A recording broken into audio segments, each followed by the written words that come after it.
Hi mga mamis! For today's video, gagawa ako ng apple puree. So ayun, hindi ko na rin siya binalatan.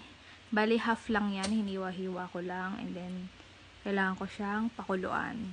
So, pag ganyan na siya, kumulo na siya at medyo malambot na rin siya, pwede na yan. I-blender lang natin siya.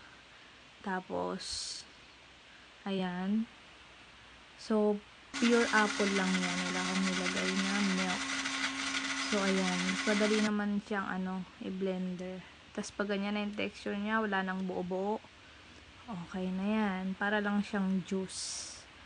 Ayan lang siya. So, tignan natin kung magugustuhan ni Matt kasi first time niya tong itatry. Bali si Matt is 6 months na siya mahigit. So, 6 months and a half na siya. So, ayan. Tignan natin kung magugustuhan ni Matt ang apples. Medyo maasim